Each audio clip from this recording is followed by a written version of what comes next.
अकबर की नई नीति पर सवाल। बीरबल ने बताया असली मतलब। दरबार की हवा में उस सुबह कुछ अलगसा ताजा बदलाव था। महल के कांच छर्रे झिलमिलाते खड़कों से सुनहरी धूप जैसे किसी आसान रहस्य की तरह भीतर आती और जमीन पर पड़े पारदर्शी रेशों में बिखर जाती। आगरा के शाहजहां महल की तुलना में न सही, पर उसी सहज गरिमा के साथ एक पुराने किले की दीवारें, हरी भरी बगिया और नर्म मिट्टी की गंध से समा रही थी। अकबर का दरबार हाल, जहां हरियाली के बीच तख्त सल्तनत की भव्यता समाये रहती थी, आज कुछ चिंतित चेहरों से भरा हुआ था। अकबर, जो अपनी नीतियों के कारण जनमानस में पूज्य था और दरबार में संतुलन और विवेक के प्रतीक माने जाते थे, अचानक से एक नई नीति लेकर आए थे। वही नीति जो कल से चर्चा का विषय बन गई थी। ये नीति थी हर गांव में हर वर्ष एक दिन शांति परिषद बुलाना, ताकि सभी जातियों, संप्रदायों और व्यवसायों के लोग अपनी शिकायतें सुनाएं और राज्य को सीधे सुझाव दे।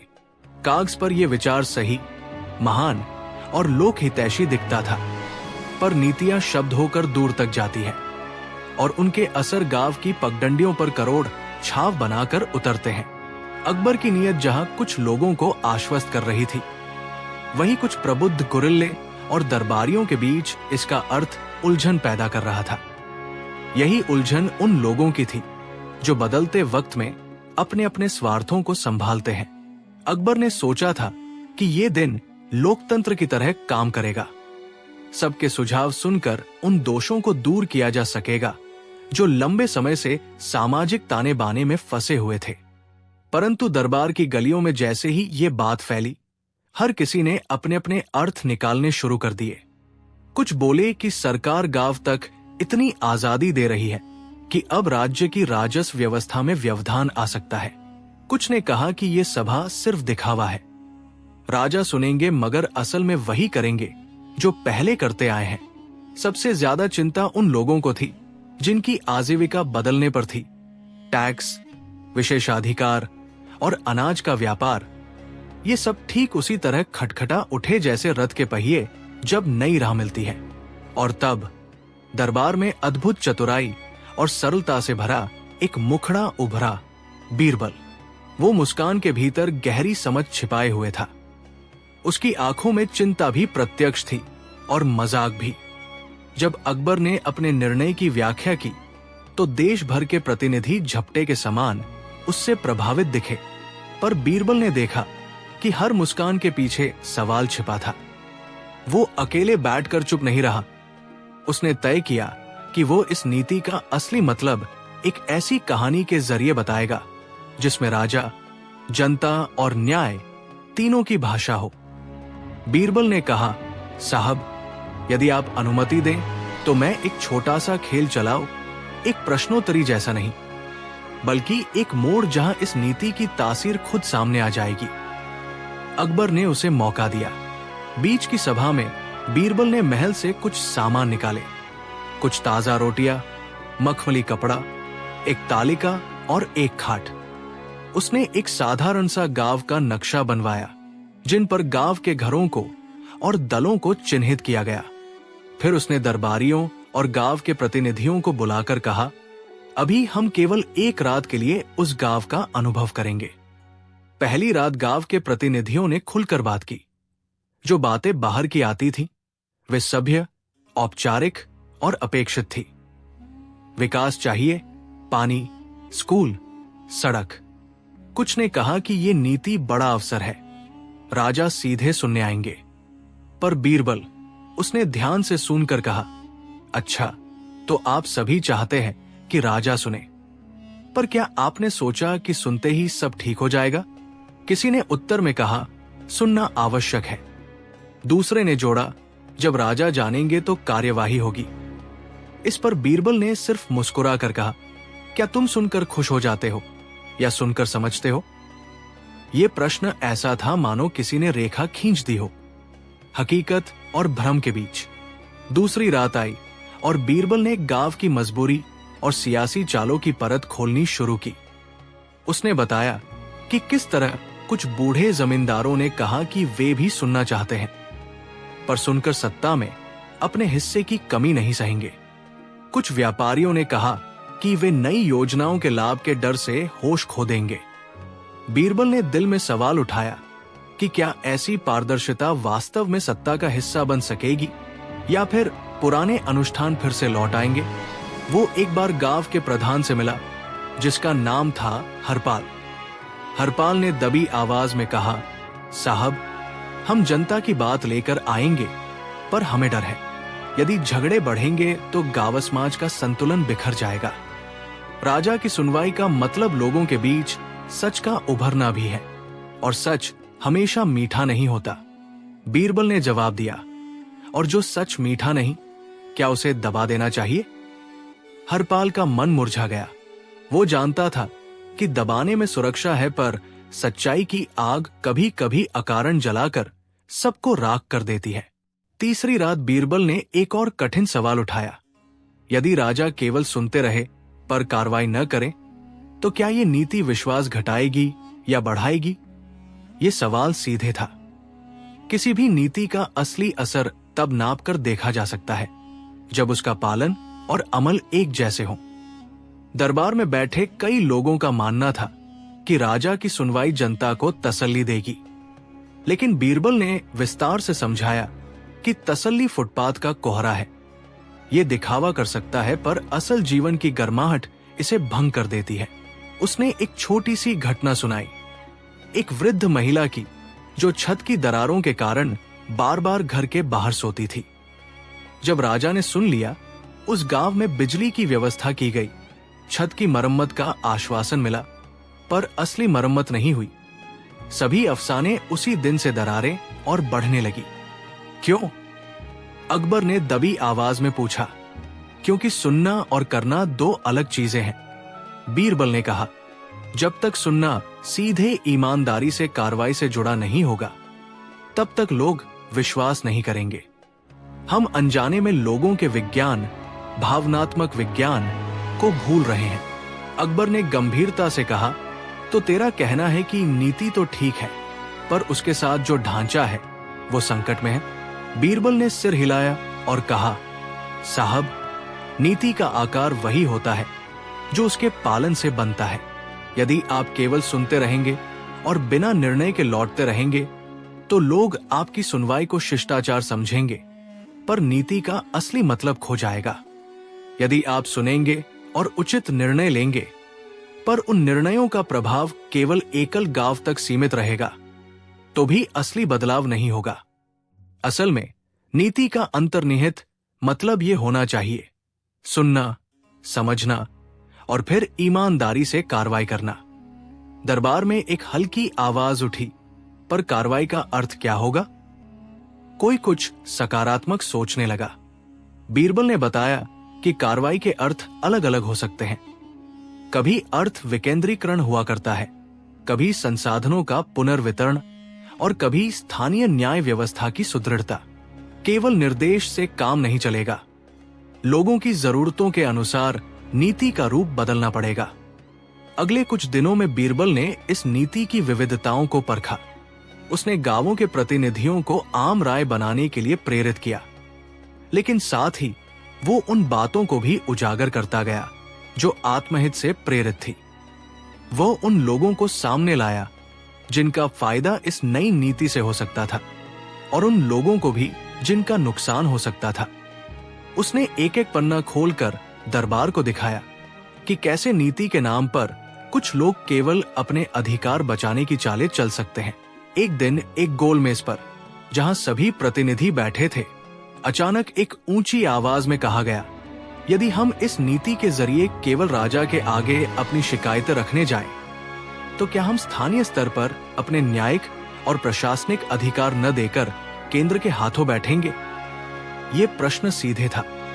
क्या नई नीति विकेंद्रीकरण को और मजबूत करेगी या केंद्रीकरण का नया औजार बनेगी? बीरबल ने तुरंत जवाब दिया, नीति स्वयं कोई शक्ति नहीं है। शक्ति वह है जिसे हम नीति को देने का निर्णय लेते हैं। यदि आप चाहते हैं कि नीति विकेंद्रीकरण लाई, तो इसे स्थानीय निर्णयों को सशक्त बनाकर लागू करना होगा। न कि केवल शिकायतों का संग्रह करके उन्हें दिल्ली या आगरा के किसी सचिवालय की मेज पर फेंक देना। ये बात कुछ लोगों को चुभी, पर बीरबल ने शांति से कहा, हमारा उद्देश्य ये होना चाहिए कि नीति लोगों को ऐसी आवाज दे जो उन्हें अपनी समस्याओं का समाधान स्वयं करने के लिए प्रेरित करे, न कि केवल राजा का दरवाजा खटखटाने का एक और जरिया बना दे। समय के साथ बीरबल ने नीति का तीसरा पहलू भी सामने रखा, संवेदनशीलता और प्रतिनिधित्व। उसने दिखाया कि केवल सुनना ही पर्याप्त नहीं है, सुनने वाले को उस सुनवाई की समझ भी होनी चाहिए। किसकी आवाज कितनी प्रमुख है, कौन किस तरह से समस्याओं को बयान कर रहा है और किस समस्या के पीछे कितनी प्रणालीगत जड़ें हैं। एक प्रतिनिधि जिसने पहले यह सोचा था कि केवल आवाज उठाने भर से परिणाम मिल जाएंगे, अब समझ गया कि आवाज का प्रभाव तभी रहेगा जब सुनने वाला खुद संवेदनशील और निष्पक्ष हो। बीरबल ने कहा, यदि सुनने वाला पक्षपाती हुआ, यदि वो केवल उन आवाजों को महत्व देगा जो उसे राजसी हित में लगता है, तो आप सुनवाई की प्रछन्नता के शिकार होंगे। उसने सिलसिलेवार उदाहरण दिए, किस तरह कुछ मामलों में सुनवाई का बहाना बनाकर समुदायों के बीच अविश्वास पैदा किया गया था। आखिरकार बीरबल ने नीति की हृदयस्पर्शी परत खोल दी। सुनना केवल शब्द नहीं, ये भरोसे का निर्माण करने वाला कर्म है। उसने कहा कि नीति तभी सफल होगी जब वो न्याय, पारदर्शिता और कार्रवाई से जुड़कर लोगों के जीवन में स्थायी बदलाव लाएगी। केवल शब्दों का संगीत यदि कर्मों से मेल नहीं खाएगा, तो वो गीत जल्दी फीका पड़ जाएगा। अकबर ने ये सब ध्यान से सुना। उसने थोड़ी देर सोचकर पूछा, बीरबल, तो बताओ, मैं क्या करूं? मैं राजा हूं, पर मैं सशक्त भी बनाना चाहता हूं। क्या मैं इस नीति के लिए अलग कोई तंत्र बनाऊं? बीरबल ने तुरंत कहा, साहब, हां, पहले सुनवाई का दायरा तय करिए। यह तय कीजिए कि कौन सुनने का अधिकार रखेगा और कौन कार्रवाई करेगा। दूसरे, सुनवाई के बाद के तंत्र को स्पष्ट करिए। निर्णय कैसे लिए जाएंगे, संसाधन कैसे आवंटित होंगे और निगरानी कैसे होगी। तीसरा, स्थानीय संस्थाओं को मजबूत कीजिए ताकि वही प्राथमिक समाधान कर सके। अकबर ने कहा, और अगर मैं कुछ मामलों में सीधे हस्तक्षेप करूं तो? बीरबल ने उत्तर दिया, आपका हस्तक्षेप आवश्यक होगा जब स्थानीय स्तर का न्याय संभव न हो या अमल में भ्रष्टाचार दिखे, परंतु उसका नियम कठोर हो। हस्तक्षेप की सीमा और कारण दोनों स्पष्ट होने चाहिए, अन्यथा लोगों को विश्वास नहीं होगा कि सुनवाई वास्तव में उनकी मदद के लिए है। कई दिनों की विचार विमर्श के पश्चात अकबर ने नीति में आवश्यक बदलाव किए। उसने बीरबल के सुझाए तंत्र को अपनाया। स्थानीय परिषदों को अधिक अधिकार, निर्णयों के लिए समय सीमा और एक स्वतंत्र अन्वेषणिक समिति जो शिकायतों की ईमानदार जांच करे।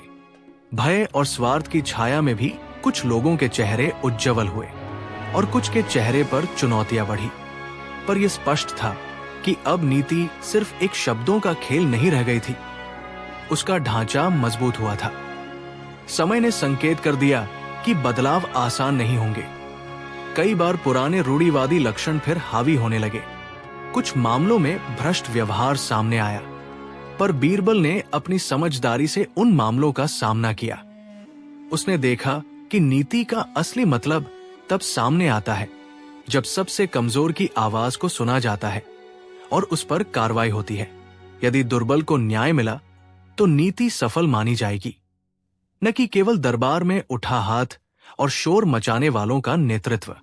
एक वर्ष बाद उसी स्थान पर जहां ये नीति की शुरुआत हुई थी, बीरबल फिर से खड़ा था, पर अब न केवल एक सलाहकार की तरह, बल्कि उस नीति की वास्तविक परीक्षा का गवाह बनकर।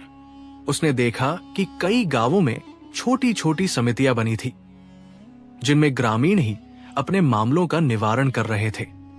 कुछ जगहों पर स्कूलों की मरम्मत हुई, नलों की व्यवस्था ठीक हुई और उन बुजुर्गों की जिंदगी में सुकून आया जिनके घर की छतें पहले दरारों से भरी थी। परंतु हर कहानी में कुछ ऐसे अध्याय भी हैं जिनमें पराजय का स्वाद मिलता है। कुछ जगहों पर सुनवाई ने केवल मुखौटा बदल दिया।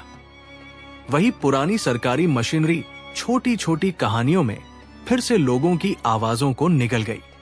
बीरबल ने इसे स्वीकार किया और कहा, हर नीति एक प्रयोग है और प्रयोग में हम सफलताएं और विफलताएं दोनों पाते हैं। हमारा लक्ष्य ये होना चाहिए कि हम विफलताओं से सीखें और उन्हें सुधारा जाए। अकबर ने इस पर गर्व भी अनुभव किया और चिंता भी। उसने सोचा कि शक्ति का अर्थ केवल निर्णय लेना नहीं, बल्कि उन निर्णयों के परिणामों का उत्तरदायित्व लेना है। वो जानता था कि यदि वो नीतियों का पालन और उनकी निगरानी नहीं करेगा तो वर्षों की अच्छी इच्छा भी धूल में मिल जाएगी। कहानी का मूल संदेश जब जनता के बीच पहुंचा, तब लोगों ने समझा कि नीति का असली मतलब क्या था। ये केवल राजा की सुनवाई नहीं, बल्कि एक ऐसा संवाद था जिसमें सुनना और करना दोनों बराबर मायने रखते थे। बीरबल की चतुराई ने यह साबित किया कि नीति केवल कागज पर नहीं, बल्कि लोगों की जिंदगी में मापी जाती है। अंतिम रूप में जब एक शांत संध्या आई और अकबर ने दरबार में बैठकर वो नीति की समीक्षा की, उसने लोगों से कहा, हमने सुना, हमने समझा और अब हम कर रहे हैं। ये राज हमारी जनता की भी जिम्मेदारी है और हमारी भी। हमें इसे साथ निभाना होगा।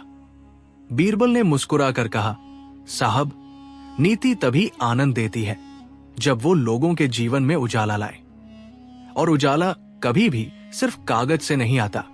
एक ऐसी सुबह आई जब गांव की एक छोटी बच्ची दौड़ती हुई महल के सामने आई। उसके हाथ में किताब थी, आंखों में नई उम्मीदें और उसके कदमों में स्कूल की दूरी कम होने की खुशी। बीरबल ने उसे देखा और असल में पता चला कि नीति ने काम किया। जहां एक छोटी सी रोशनी जली थी, वहां अंधेरों की कई पगडंडियां मिटने लगी थी। कहानी यही खत्म नहीं होती, क्योंकि किसी भी नीति की वास्तविक परीक्षा तो आने वाले वर्षों में होगी। पर बीरबल ने अपनी चतुर टिप्पणी से न केवल दरबार की भाषाओं को परखा, बल्कि ये भी दिखाया कि नीति का असली मतलब वही है जो जनता की जिंदगी में सुनिश्चित बदलाव लाए। और इस तरह अकबर की नई नीति पर सवाल बीरबल ने बताया असली मतलब केवल एक नीतिगत विमर्श नहीं बनी, बल्कि एक विज्ञान बन गई। सुनने, समझने और भरोसे के माध्यम से समाज बदलने की कला। कहानी में प्रयत्न किया गया है कि भावनात्मक गहराई, संवाद और नीति विश्लेषण को मिलाकर एक निरंतर प्रवाह दे। किसी भी हिस्से में पाचन के लिए विभाजन नहीं किया गया है, जैसा आपने अनुरोध किया था। यदि आप चाहें तो मैं इस कहानी को और विस्तारित कर सकती हूँ, या उसमें विशेष पात्रों के और जीवन चित्र जोड़ सकती हूँ। भिक्षुक की रहस्यमयी मांग। बीरबल ने राज खोल दिया। सूर्य की पहली किरण जैसे ही आगरा के किले की ऊंची ऊंची दीवारों पर पड़ी, तख्त अकबर के आगे जमा लोगों की हलचल और भी बढ़ गई। आज दरबार में एक अजीब सा उत्साह था। नया आदेश, नए फरमान और एक अज्ञात आकार की चिंता। हवा में हल्की ठंडक थी, पर महल की दहलीज पर उठती धूल उन बातों को छुपा न पाई जो लोगों की जुबान पर थी।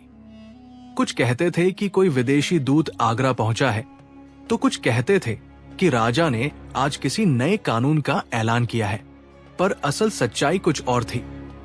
एक भिक्षुक ने दरबार के दरवाजे पर दस्तक दी थी और उसकी मांग सुनी समझी नहीं जा रही थी। भिक्षुक का रूप साधारण था, भूरे रंग का लैंगिक चिथड़ा, थोड़े गंदे पर साफ कपड़े और आंखों में एक अजीब सी चमक जो भिक्षु की मुस्कान और शब्दों में गहराई का संकेत देती थी। उसकी गंध न तो किसी ओरिएंटल मेला की थी और न ही किसी जले हुए चने की।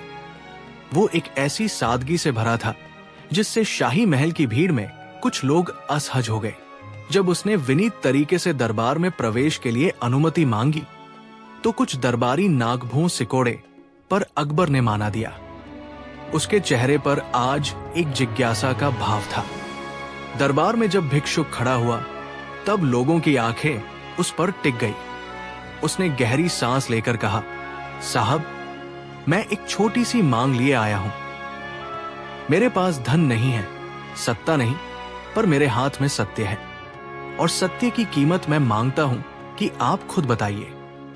लोगों में कुछ ने नग्न स्मृति में आश्चर्य व्यक्त किया। सत्य की कीमत किसे परख कर खरीदते हैं? अकबर ने मुस्कुराते हुए कहा, तुम सत्य की कीमत मांगते हो? बताओ, क्या चाहिए तुम्हें? भिक्षुक ने एक पल तक दरबार की हवा को देखा, फिर कहा, साहब, मैं चाहूंगा कि आप उन 3 लोगों को बुलाएं जो यहां के सबसे बड़े राजस्व अधिकारी, सबसे बड़े पहचानकर्ता, अदालत के उच्च न्यायाधीश और आधुनिक शहर के सबसे बड़े व्यापारी हैं। उन्हें यहां लाकर पूछिए। उनके हां या नहीं में मेरा उत्तर है। मैं केवल एक प्रश्न पूछूंगा और उनके जवाब से मैं आपकी आत्मा तक पहुंच जाऊंगा। कुछ ने सोचा कि यह कोई पाखंडी खेल है, पर अकबर को भिक्षु की बात में गंभीरता लगी। उसने बुलवा दिया। तीनों लोग दरबार में आए और उनका चेहरा तत्काल गंभीर हो गया जब भिक्षुक ने उन्हें देखा। भिक्षुक ने सबसे पहले राजस्व अधिकारी की ओर देखा और पूछा, क्या तुम हर वर्ष की आय का सत्य साफ घोषित करते हो? अधिकारी ने सीने पर हाथ रखकर कहा, हूं, सच में घोषित करता हूं, पर कुछ राजनेताओं के दबाव में कुछ असंगतियां रह जाती है, पर मैंने हमेशा अपनी कोशिश की है कि बड़ी चूक न हो। भिक्षु की आंखों में कुछ ढल गया। वो शांति से बोला, अगर तुमने कुछ छुपाया है तो उसे बताओ। अधिकारी ने गहरी सांस लेकर कहा, मैंने कुछ साल पहले एक व्यापारिक कर नमूने में छूट दी थी, पर वो अनिवार्य नहीं थी। मैंने राजा की आज्ञा से उन पर नजर पड़ी थी। भिक्षुक ने सिर झुका लिया जैसे किसी ने उसके माथे पर प्रश्न चिमटा दिया हो।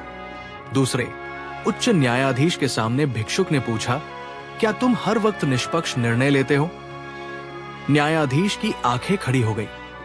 उसने कहा, न्याय तो मेरा धर्म है, पर समाज में दबाव, रुतबा और बाहरी प्रभाव कभी कभी फैसला प्रभावित कर लेते हैं, पर मैं न्याय करने की पूरी कोशिश करता हूं। भिक्षुक ने धीरे से कहा, अगर कभी तुमने निचले को बड़ा मानने से रोका हो तो उसे स्वीकार करो। न्यायाधीश ने कुछ पल सोचकर कहा, हाँ, मैं मानता हूं कि कुछ मामलों में मेरे निर्णयों में मानवीय कमजोरी रही। तीसरे व्यापारी के समक्ष भिक्षुक ने पूछा, क्या तुम सच्ची कीमत पर माल बेचते हो? व्यापारी कुछ कड़क रहा। उसने कहा, व्यापार हमेशा सौदे और समझौते पर चलता है, पर मेरी नीयत लाभ कमाना है और मैं नियमों का उल्लंघन नहीं करता। भिक्षुक ने सिर हिलाकर कहा, अगर तुमने कभी कीमतें बढ़ाकर आम लोगों की जिंदगियों के साथ खेला हो तो उसे भी स्वीकार करो। व्यापारी ने चुप्पी साध ली और आखिरकार कहा, कुछ समयों पर सूखे के दिनों में हमने मुनाफा बढ़ाने के लिए अनाज की कीमतें बढ़ाई थी, पर वो व्यवस्था की मजबूरी थी। दरबार में यह खुलासा एक तरह की हल्की सी हलचल पैदा कर गया। भिक्षुक ने फिर कहा, मेरी मांग सरल है। सत्य को जानने के लिए मैं आपसे कुछ मांगता हूं। एक रात आप सभी को बिना अपनी पहचान बताए गांव के एक छोटे घर में रहकर वहां की सच्ची जिंदगी का अनुभव करना होगा। अकबर ने चौंक कर पूछा, तुम क्या चाहते हो? भिक्षुक ने कहा, साहब, मैं ये देखना चाहता हूं कि जो निर्णय आप यहां लेकर भेजते हैं उनका असर गांव की मिट्टी पर कैसा पड़ता है। यदि आप ये अनुभव नहीं करोगे तो सत्य के नुकसान को नापना कठिन होगा। अकबर ने सोचा, राजा के लिए ये छोटी सी चुनौती थी, पर तस्वीर गहरी बन गई। वो हमेशा जनता के बीच जाना चाहता था, पर उसे भी कभी कभी दरबार के दबाव और व्यवस्था की चिंता घेर लेती थी। बीरबल उसके कंधे पर खड़ा था।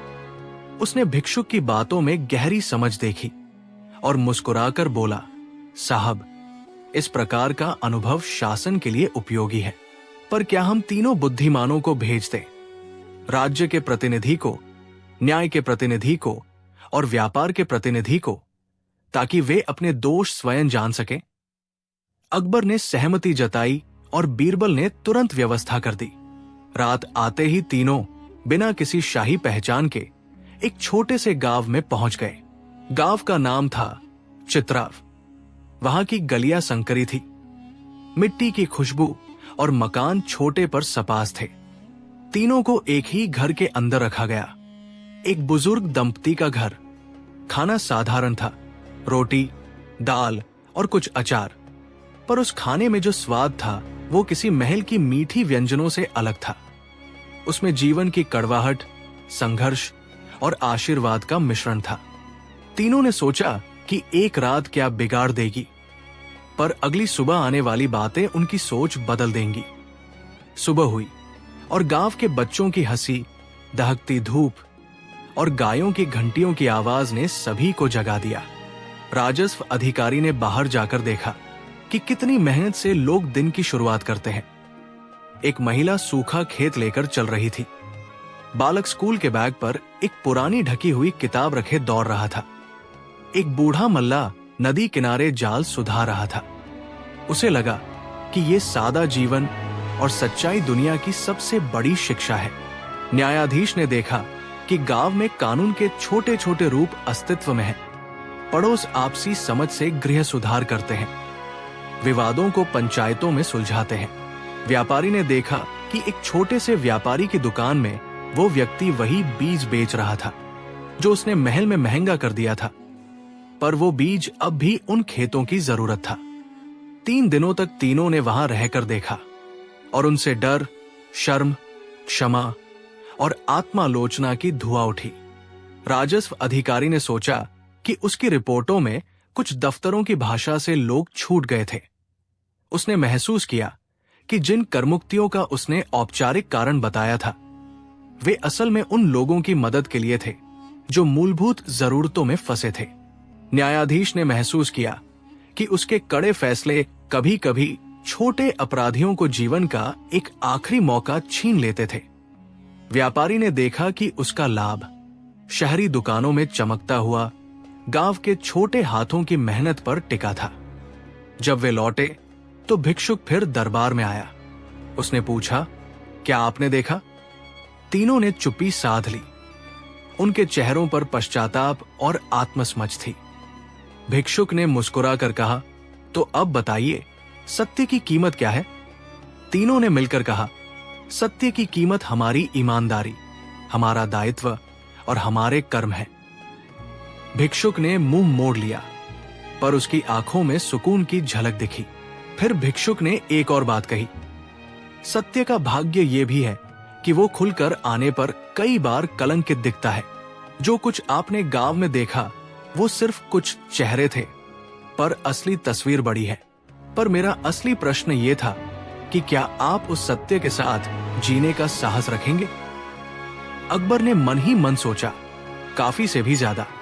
वो जानता था कि नीतियां सुनने भर से नहीं बनती और जो सच सामने आया है उसे स्वीकार करके बदलने की चुनौती थी। बेशक उसे दरबार में विरोध का सामना करना होगा, उन लोगों से जो अपनी पंक्ति से हटकर निर्णय का सामना नहीं करना चाहते थे। अकबर ने ठान लिया कि वो सच को अपनाएगा, पर उसने बीरबल की राय भी मांगी। बीरबल ने कहा, साहब, सत्य को अपनाने का रास्ता सरल नहीं पर संभव है। सबसे पहले राजस्व में पारदर्शिता लाओ, छूटों और सहूलियतों का रिकॉर्ड सार्वजनिक करो, न्यायालयों में सुनवाई का तरीका बदलो, छोटे मामलों को स्थानीय पंचायतों से निपटने दो और कठोर परिस्थितियों में न्याय का मानदंड पुनर्समीक्षा करो। व्यापारियों के लिए एक नैतिक कोड बनाओ जिससे वो जनता की भलाई को भी ध्यान में रखें। अकबर ने ये सब बातें लिखवाई और आदेश दे दिया कि जल्दबाजी में बदलाव लाए जाए। वक्त के साथ साथ कई सुधार भी हुए, कुछ से सफलता मिली, कुछ जगहों पर विरोध हुआ, पर भिक्षुक की रहस्यमयी मांग ने दरबार की सोच बदल दी थी। लोग अब समझने लगे थे कि क्या सच में लगता है कि सच्चाई का सामना करने के लिए साहस चाहिए और साहस का अर्थ है बदलाव। इस बीच जो सबसे बड़ा रहस्य था वो था भिक्षुक की वास्तविक पहचान। कई दिनों तक लोग ये सोचते रहे कि वो साधारण भिक्षुक था, पर बीरबल ने अपनी तह में जाकर कुछ बातें जांची। उसने कुछ गांवों में खोजबीन की, लोगों से पूछा और उन रास्तों से गुजरा जिन पर भिक्षुक की बातें उड़ी थी। आखिरकार उसे एक सुराग मिला, एक पुराना चरखा जिस पर किसी ने एक निशान उकेरा था, और उस निशान का वास्तुशिल्प उस भिक्षुक के पहनावे में छुपा था। बीच के एक शांत रात में बीरबल ने भिक्षुक को दरबार में फिर बुलवाया।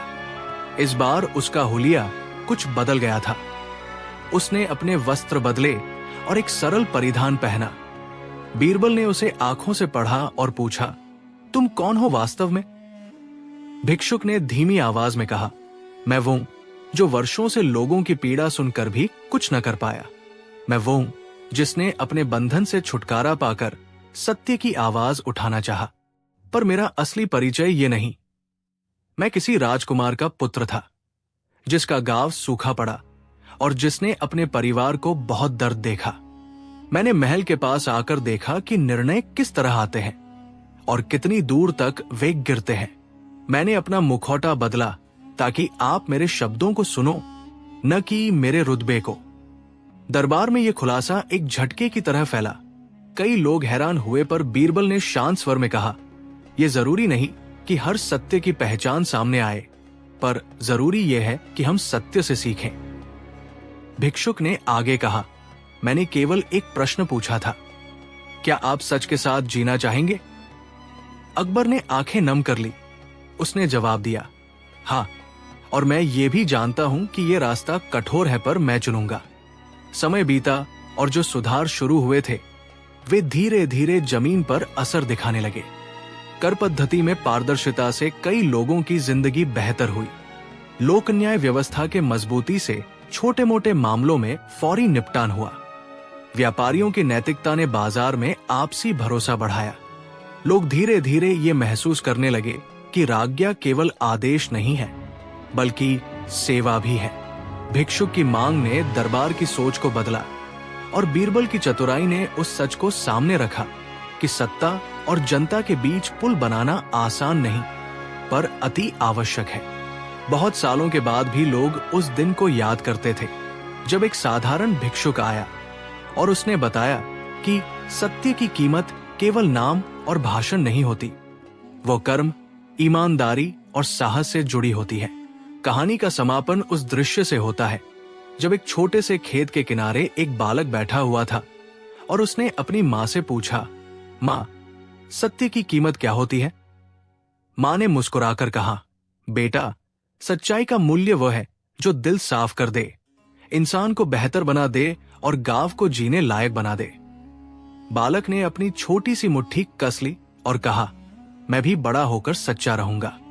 और इसी संकेत के साथ कहानी समाप्त नहीं होती, वो एक प्रेरणा बनकर जमीन में गहराई से जड़ें जमा लेती है।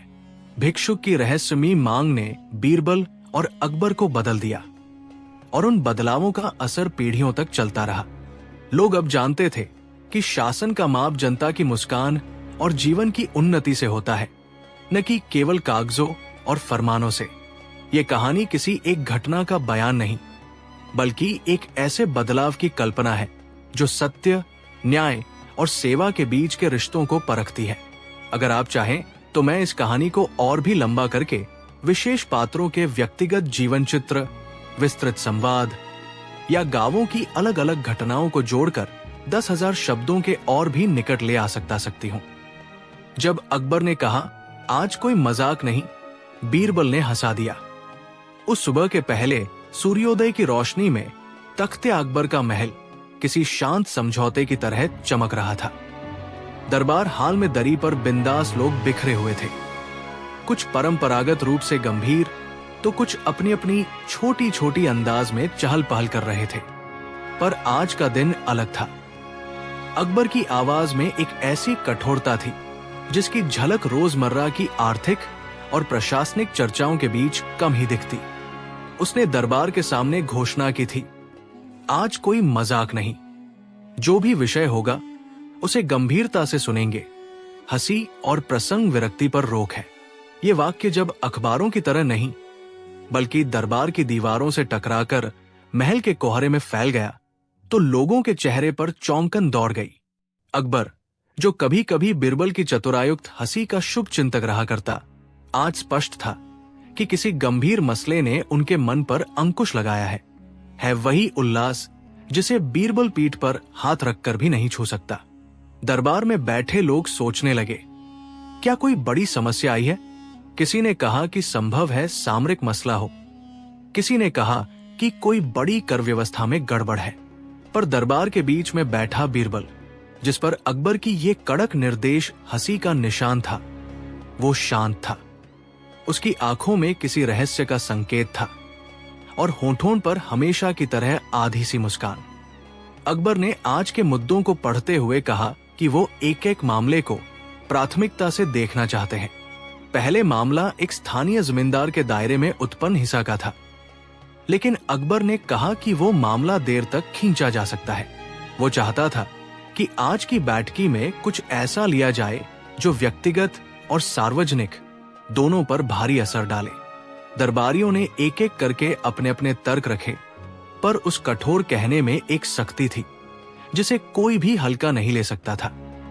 तभी बीरबल ने उठकर कहा, साहब, अगर आज कोई मजाक नहीं चलेगा तो मैं भी पूरी निष्ठा के साथ एक छोटी सी प्रस्तुति दूं। आपके सामने कुछ ऐसे चेहरे रखूंगा जिनकी हंसी की कीमत आपने नहीं समझी, पर उन हंसियों में जनता की तरक्की छुपी होती है। अकबर की आंखों में एक झिझक आई, पर उसने अनुमति दी। बैठक की हवा जैसे बदल गई।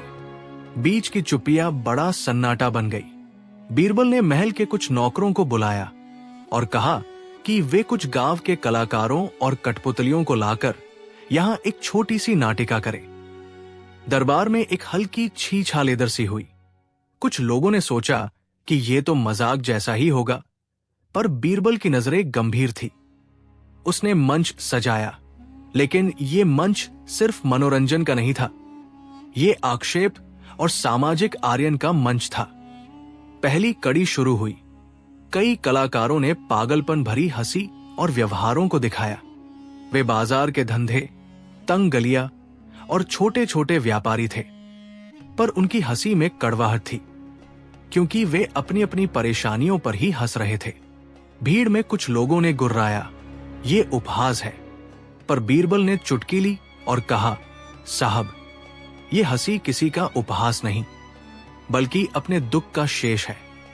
इन्हें हंसने दो, वे अपनी पीड़ा को हल्का करने के लिए हंसते हैं। अकबर का चेहरा कठोर रहा, पर बीच की सभा ने चुप्पी तोड़ी। एक बूढ़ी औरत उठकर आई और बोली, हमारे गांव में लोग हर कठिनाई पर हंसते हैं, क्योंकि दौलत नहीं है, पर हंसी ही जीवन का सहारा है। आप इसे रोकेंगे तो हम अपनी छोटी सी राहत भी छीन लेंगे।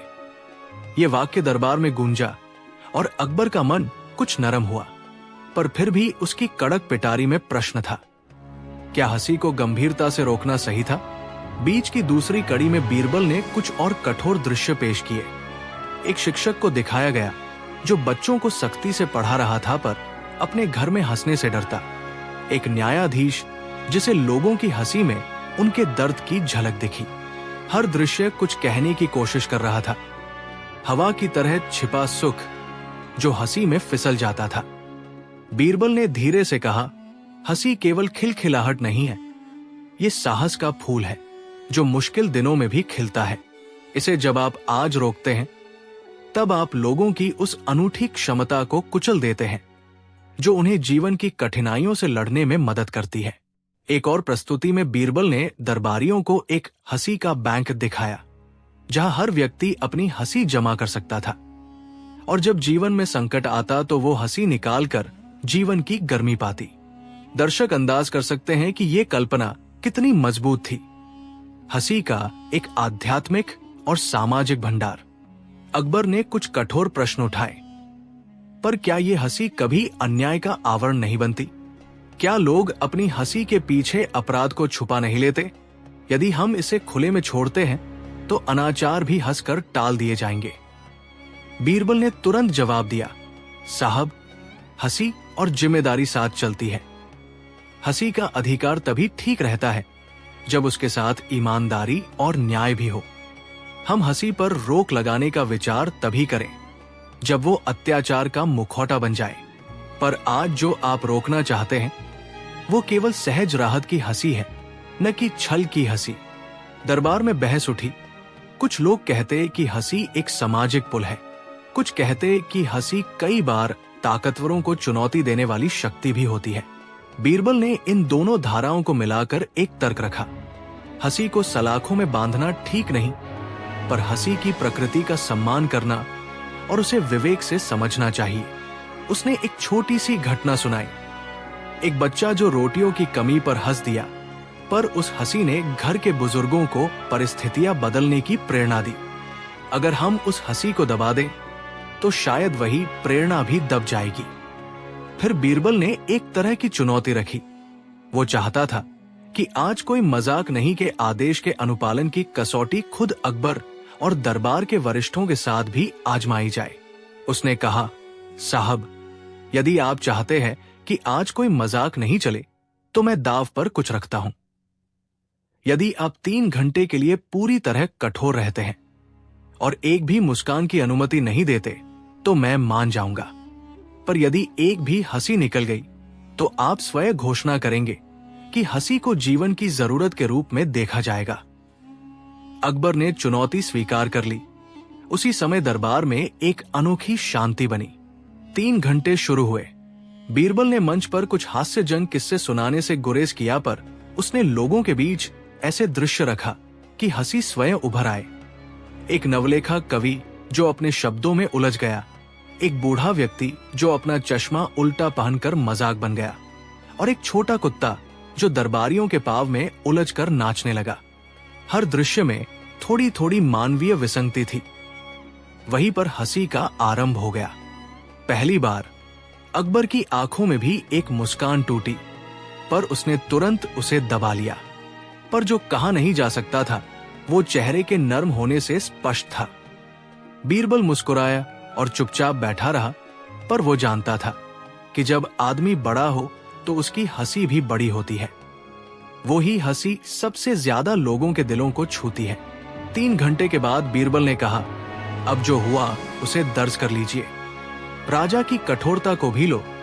और जब अकबर ने देखा तो उसने अपनी हंसी पर बस कंट्रोल का इशारा किया, पर उसके होठों पर मुस्कान स्पष्ट थी।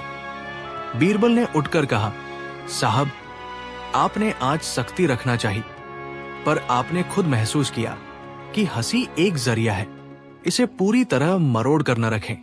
अकबर कुछ सोच में पड़ा। उसने महसूस किया कि उसकी कठोरता कुछ सही थी। वो चाहता था कि गंभीर विषयों को हल्के फुल्के में न लिया जाए, पर हंसी को पूरी तरह रोकना भी गलत था। उसने पूछा, तो सही संतुलन क्या होगा? बीरबल ने आसान शब्दों में कहा, संतुलन वही है जहां हंसी की आजादी है पर वो अन्याय का आवरण नहीं बने, जहां विधिक ठोरता और मानवीय संवेदना दोनों साथ चलें, जहां हंसी से लोग अपने दुख का बोझ हल्का कर सकें, और जहां जिम्मेदारी उन्हें सिखाए कि हंसी का अर्थ मजाक नहीं बल्कि जीवन का सामना है।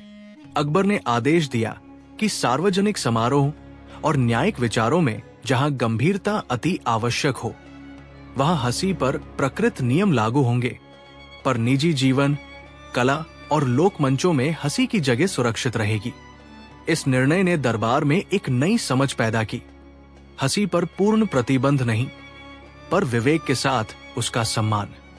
कई दिनों बाद जब अकबर अकेले बीरबल के पास आया, उसने अस्वस्थ भाव में कहा, तुमने मुझे आज मुस्कुराने पर मजबूर कर दिया। ये अनजाना सा अनुभव था।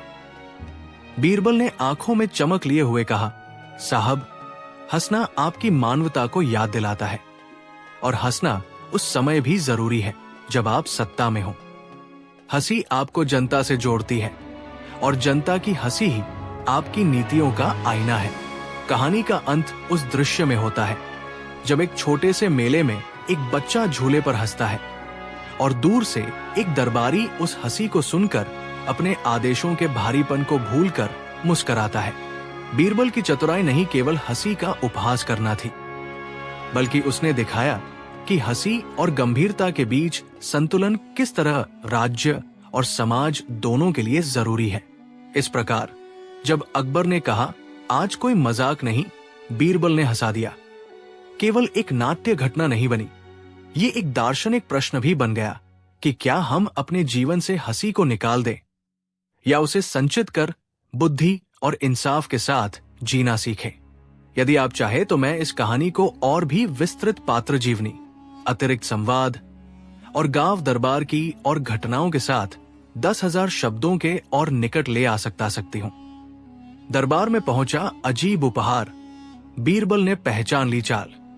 उस दिन दरबार की सुबह कुछ असामान्य थी।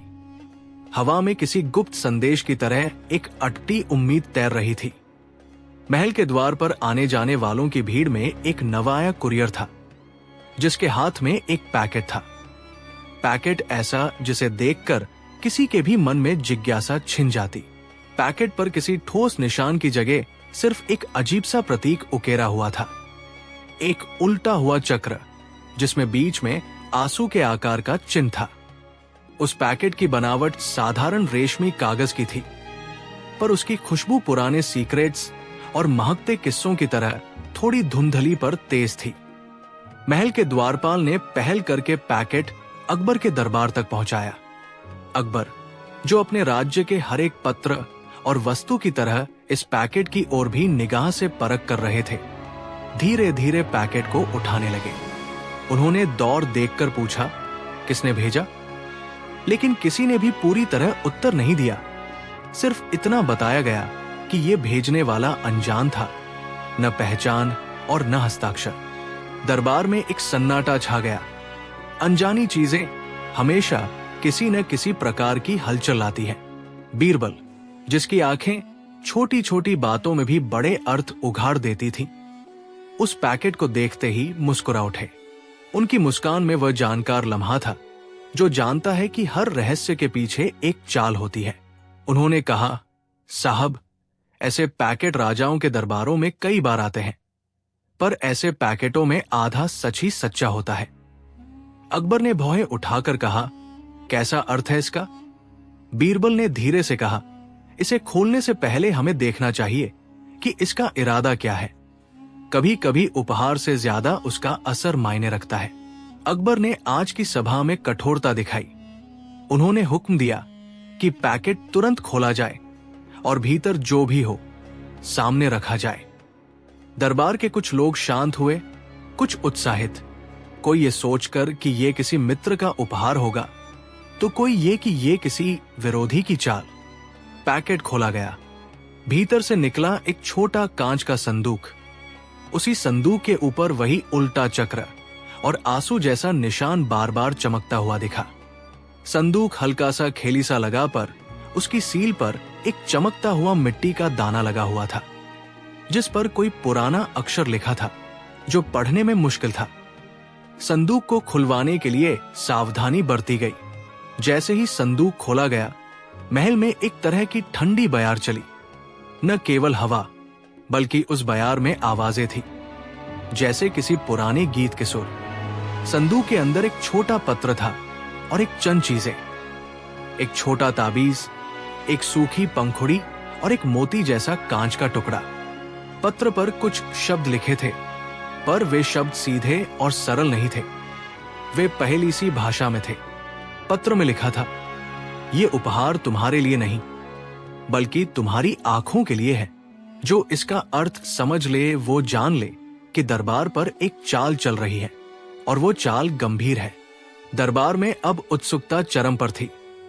कुछ लोगों ने कहा कि ये किसी विद्वान का संकेत है, तो कुछ ने इसे किसी विरोधी की नापतोल करके भेजी चाल कहा।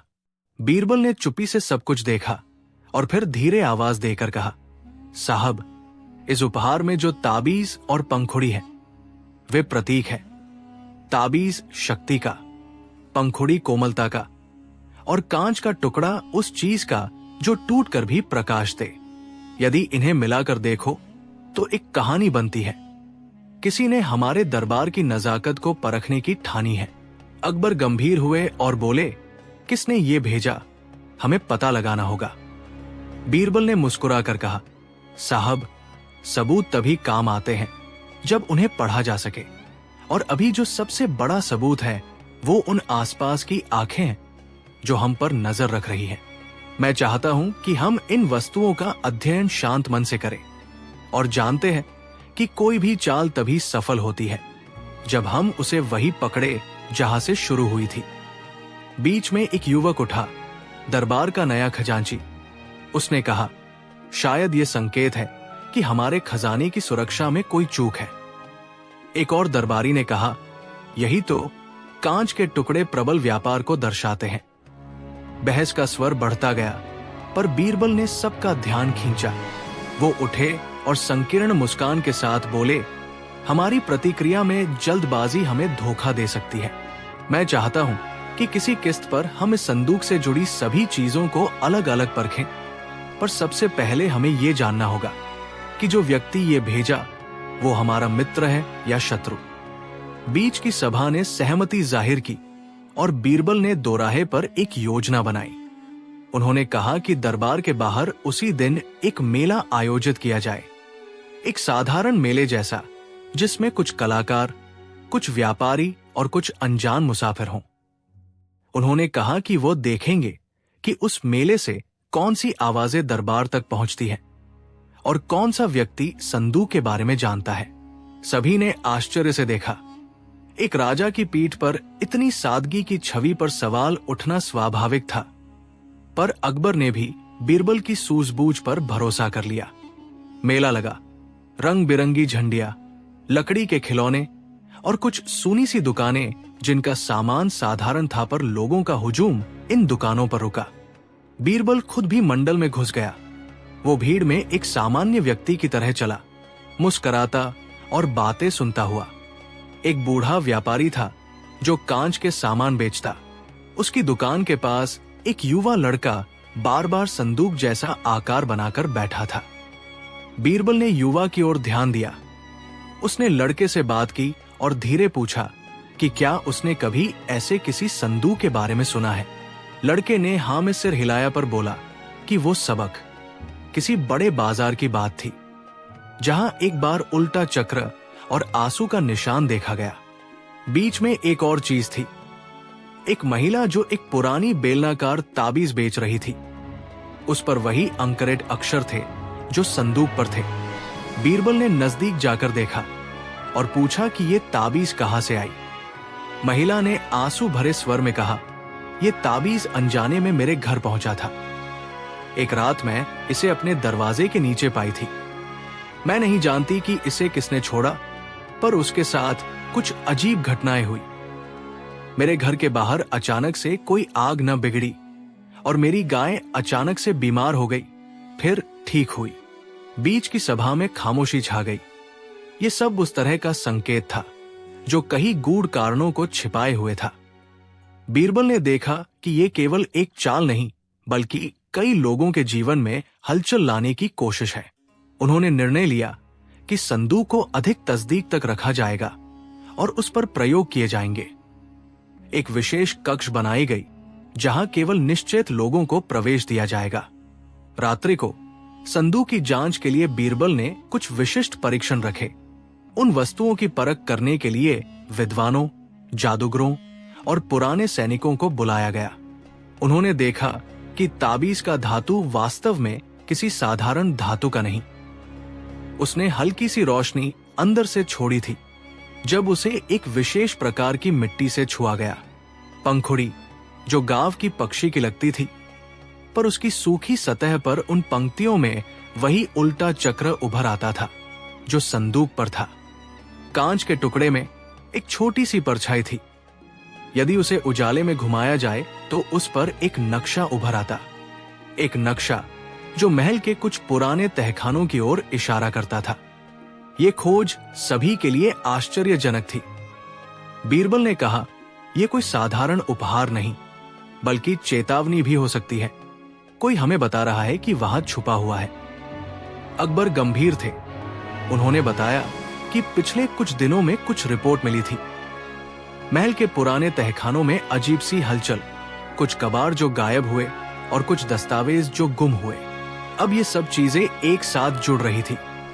बीरबल ने योजना बनाई कि वे उस तहखाने की तलाशी स्वयं करेंगे, पर गुप्त और सावधानी से। रात के एक मध्य भाग में जब महल के गेट पर नींद खल रही थी, बीरबल और 3 विश्वसनीय साथी, एक पुराने दूत, एक सैनिक और एक विद्वान ने तहखाने के उन दरवाजों की ओर कदम बढ़ाए जिनका नक्शा कांच पर उभरा था। असलियत में तहखाना एक पुराना कबूतरखाना और अनाज खेपन का कमरा था, पर उसकी कुछ दीवारों के पीछे छोटे छोटे कक्ष बनाए गए थे जहां पुराने दस्तावेज रखे जाते थे। जब उन्होंने दीवार के पीछे झांका तो वहां कुछ और संदूक पड़े थे और उनमें से हर एक पर वही उल्टा चक्र और आंसू का निशान था।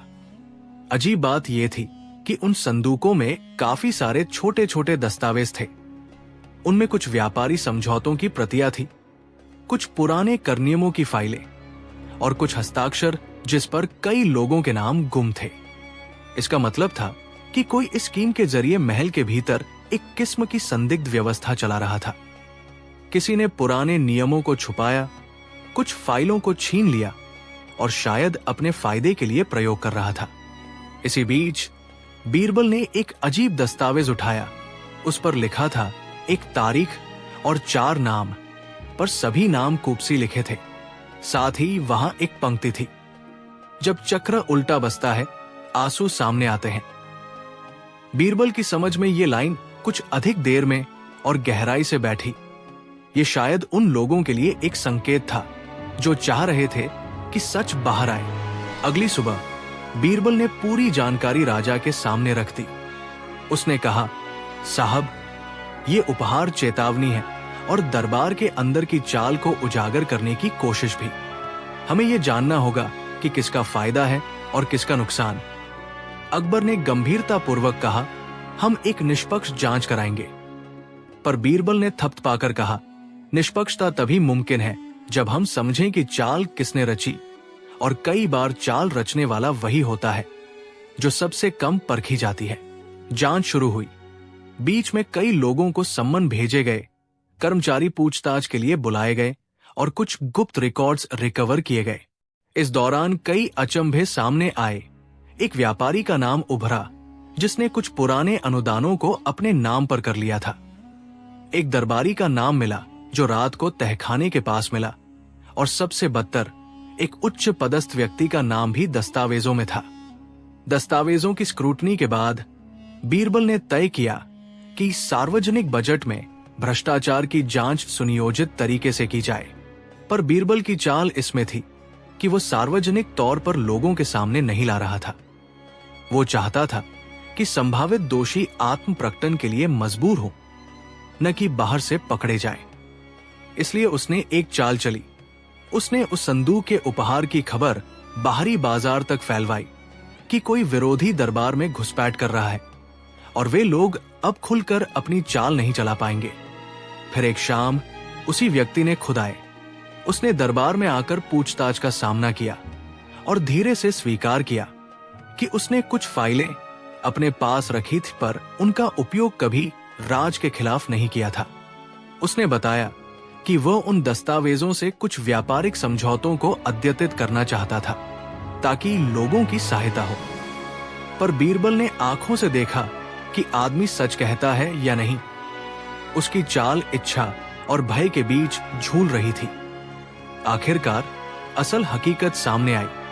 कुछ दरबारी मिलकर पुराने नियमों में गड़बड़ करके कुछ व्यापारियों को लाभ दे रहे थे और कुछ दस्तावेजों को दबाया जा रहा था ताकि उन लाभों का पेंदा बढ़ता रहे। पर इस पूरे खेल में जो सबसे बड़ा रहस्य था वो उपहार भेजने वाला था। किसने ये संदेश भेजा? जांच में पता चला कि वही वृद्ध व्यापारी जिसने ताबीज बेची थी, उसने एक रात संदूक महल के सामने छोड़ा था। पर असल रचना करने वाला कोई और था। एक पुराने भूले बिसरे सिपाही का नाम आया जिसने अब बाहर ही रहकर इस शिकार को देखा था। जब बीरबल ने घटना के सारे पहलू सामने रखे तो उसने राजा को कहा, साहब, इस तरह की चालों के पीछे मोटिव्स कई हो सकते हैं, धन, बदला या केवल सच्चाई का प्रकाश। पर जो भी कारण हो, सबसे जरूरी बात यह है कि हम अपनी नीतियों को साफ करें और लोगों से कहें कि न्याय और पारदर्शिता का मार्ग भी उतना ही पवित्र है जितना कि सुरक्षा का।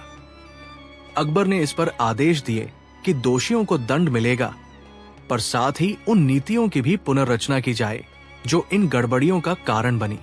कहानी की एक छोटी सी परत यह भी थी कि हर चाल कोई बुराई नहीं लाती। कभी कभी चाल सच को सामने लाने का जरिया भी बनती है। उपहार भेजने वाले का मकसद साफ नहीं था, पर उसकी चाल ने दरबार की आंखें खोल दी। बीरबल ने कहा, हमने आज उपहार को न केवल खोला बल्कि उसकी पहचान भी की, और सबसे महत्वपूर्ण, हम ये समझे कि दरबार की ताकत केवल सत्ता में नहीं बल्कि उसकी ईमानदारी में भी है।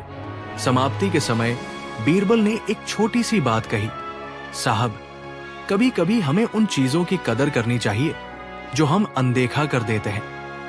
एक पंखुड़ी, एक ताबीज, एक मोती सा टुकड़ा, वे छोटे संकेत होते हैं जो हमें बड़े सच की ओर ले जाते हैं।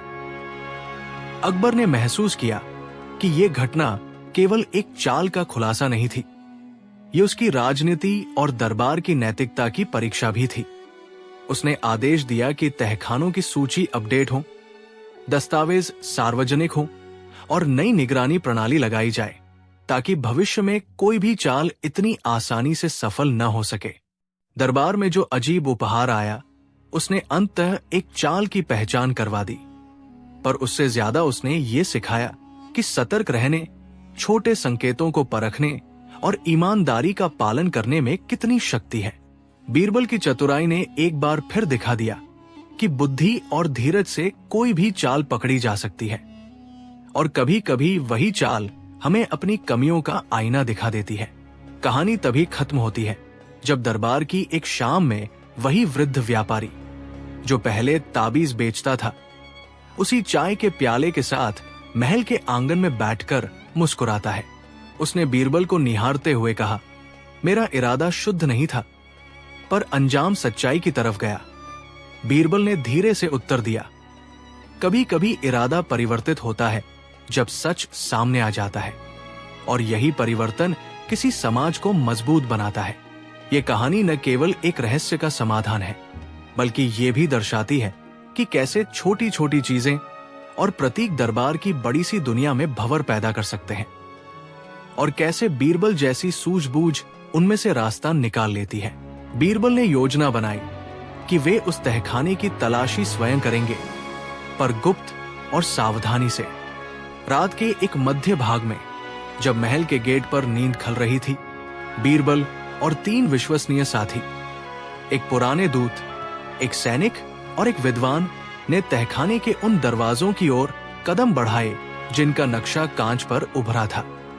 असलियत में तहखाना एक पुराना कबूतर खाना और अनाज खेपन का कमरा था, पर उसकी कुछ दीवारों के पीछे छोटे छोटे कक्ष बनाए गए थे जहां पुराने दस्तावेज रखे जाते थे।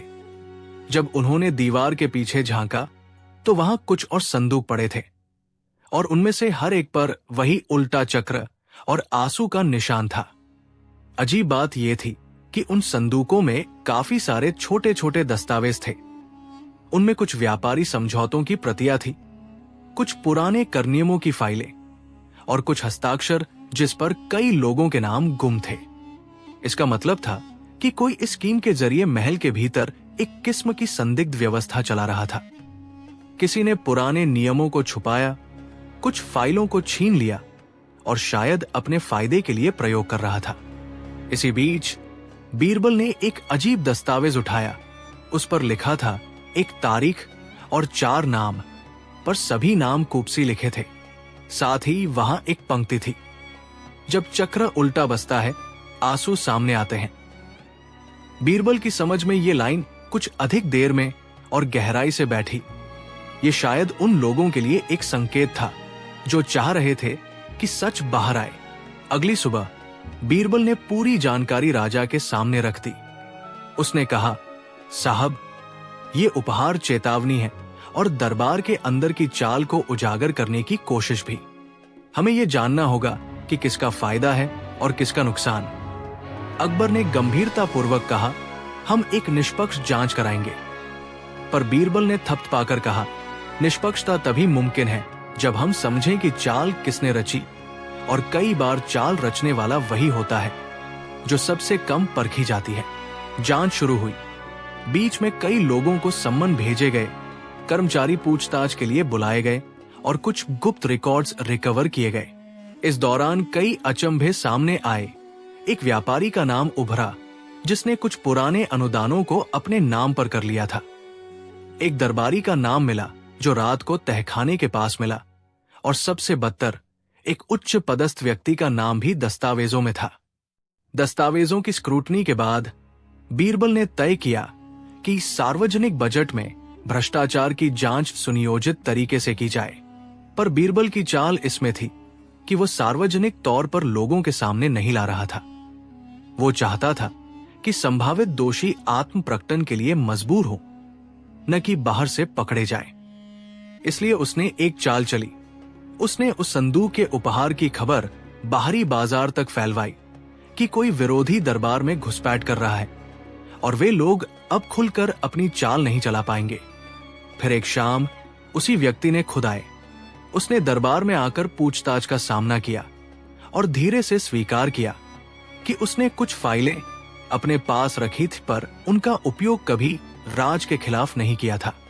उसने बताया कि वह उन दस्तावेजों से कुछ व्यापारिक समझौतों को अद्यतित करना चाहता था ताकि लोगों की सहायता हो। पर बीरबल ने आंखों से देखा कि आदमी सच कहता है या नहीं। उसकी चाल इच्छा और भय के बीच झूल रही थी। आखिरकार असल हकीकत सामने आई। कुछ दरबारी मिलकर पुराने नियमों में गड़बड़ करके कुछ व्यापारियों को लाभ दे रहे थे और कुछ दस्तावेजों को दबाया जा रहा था ताकि उन लाभों का पेंदा बढ़ता रहे।